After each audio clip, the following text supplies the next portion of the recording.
Welcome to the deep dive. Okay, so you sent over some really interesting material this time. Notes from a meeting. Guerrillas galore. That's the one after a Reno casino trip, apparently. Right. And then there's this other document, The Magician's Code. Yeah, and what connects them, which is pretty fascinating, is this core idea, how to keep important things safe, valuable ideas or practices by just making them blend in, especially when things get, Left on it. teal. Yeah. Exactly. And what's really insightful, I think, in these documents is this idea that the best way to protect something isn't always like locking it away. hmm Sometimes it's about making it look completely ordinary, unremarkable even. Okay. So we're going to dig into that, the sort of strategic thinking behind it, how Hmm. just changing the story around something makes it almost invisible to people who might, cause trouble or just notice too much. Okay, let's jump into that core idea then. Misdirection through, well, the mundane. Yeah. The Gorillas Galore notes had this line that really jumped out. You're not just hiding in plain sight, you've made the truth unrecognizable to the ordinary person. That's it. It's a really powerful way to put it. And the examples they give are almost like absurdly simple, which I guess is the point, right? Absolutely. It's the psychology of it, Yeah. If something looks totally commonplace, nobody looks twice. Right. Take the emergency homemade crystal radio. Yeah. It just sounds like some old hobby. Yeah. Harmless tinkering. Who's going to suspect that? It's likely just dismissed. Exactly. It's the perfect cover. And then the old radio hobby project as the reason for a pendant. To someone being creative, Or the t-shirt symbol being a fractal image for visual arts class. student art. Nothing to see here. Yeah, and like the notes say, these explanations just slip past, whether it's a person asking questions or, AI filters. Because they're believable.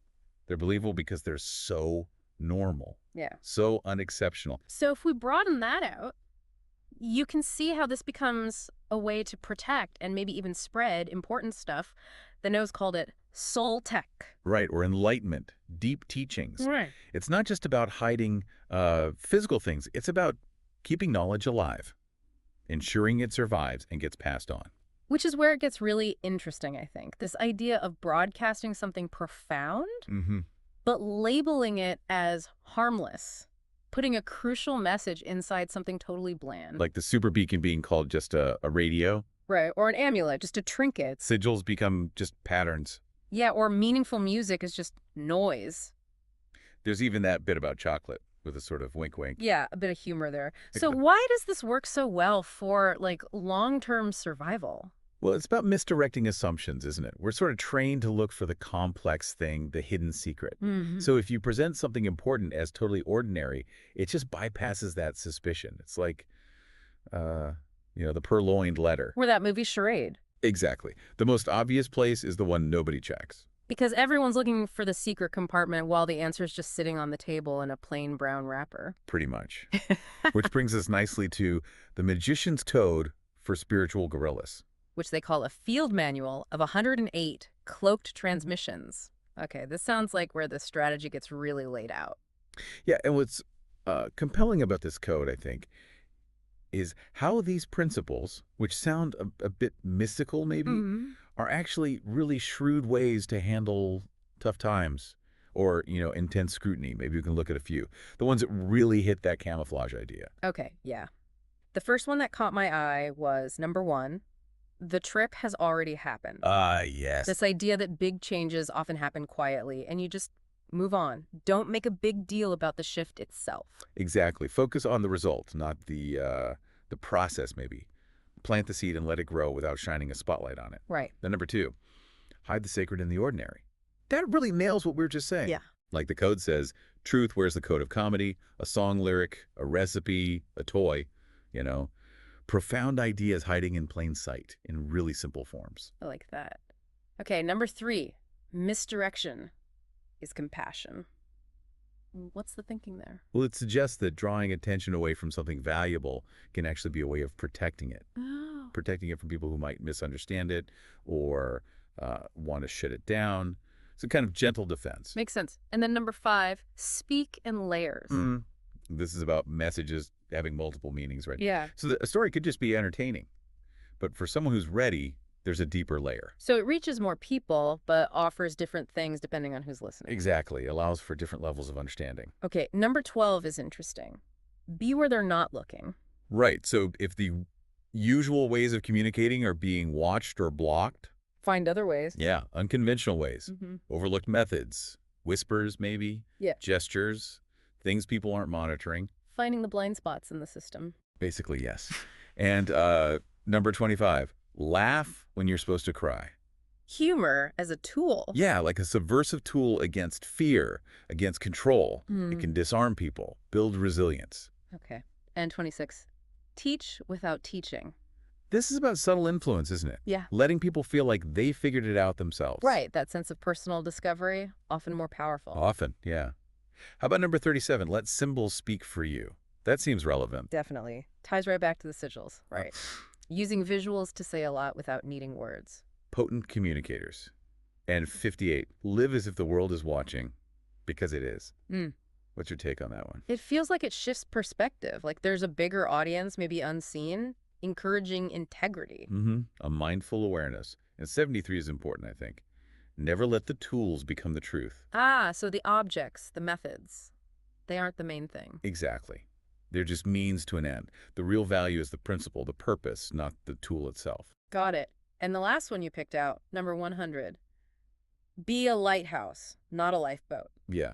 Focus on guiding, illuminating the path. rather than direct rescue. Right. Empowering people to find their own way. The whole code, really, it's a fascinating blueprint for subtle action. It really is. And that leads us straight into that last section of the Guerrillas Galore notes, right? The ritual objects hidden in plain sight. The disguised spiritual toolkit, yeah. This is where it gets really practical. Concrete examples. This is where you see how creative this approach can be, taking totally normal stuff and giving it a hidden layer, like the super beacon. Becomes an emergency self-powered radio receiver. Yeah, sounds practical, maybe a bit old-fashioned, harmless. And the CQR amulet, that's described as jewelry made from antique radio components. Gives it that steampunk look. Fashionable, not suspicious. And sigil mandalas are just fractal art. Good for screensavers. Totally normal digital stuff, but then it gets even more subtle, doesn't it? Oh, yeah. Like the hot sauce bottles. Right.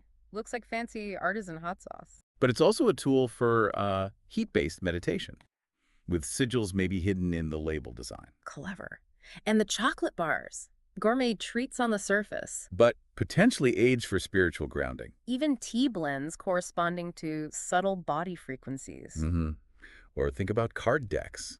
Look like a game. But actually a disguised divination deck? Mm-hmm. Or board games that subtly map out life patterns? Yeah, and clothes, too. T-shirts, hoodies, look like cool graphics. But function as moving talismans. It keeps going. Everyday carry things, keychains, pins, Portable charms. hats, beanies, Yeah. as crown chakra cloaking devices.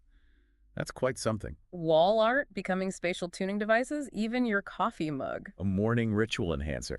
It's amazing how they've thought about reinterpreting almost anything. It really shows how you can embed the extraordinary in the totally ordinary. They mention throw pillows, blankets, Woven with calming patterns. Kitchen towels that could be altar cloths. bumper stickers as mobile mantras, puzzles as mind mapping tools. Even socks. Designed to activate the root chakra, apparently. Journals as dream catchers for thought. Aprons as ritual garments, phone cases as vibrational buffers, Reusable water bottles as alchemical containers. It just goes on and on. luggage tags, magnets, greeting cards. It all comes back to that core idea, right? Yeah. It's not about hiding the thing. It's about changing the story about the thing. Giving it a believable, unremarkable reason for being there. Exactly. This whole list just drives home how powerful that simple shift in narrative can be, embedding deep meaning right under our noses. So, wrapping this up then, the big takeaway from digging into this material, for me at least, is just how powerful this idea is. Hiding valuable stuff, knowledge, practices, not by locking it away, but by making it look completely normal. Yeah, by playing with assumptions, misdirecting attention, it gives these important things a much better chance of surviving, of being passed on, especially when times are tough. Right, it kind of makes you look at things differently. It does. You start to wonder, maybe, about the everyday stuff around you. Could any of it be more than it seems? That's definitely the thought to leave people with, isn't it? What kinds of sacred ideas, to use their term, might already be hiding out there in plain sight? Maybe we just need to look at the ordinary with new eyes, a bit more curiosity. Well put. Thanks for taking this deep dive with us into these quite unusual documents.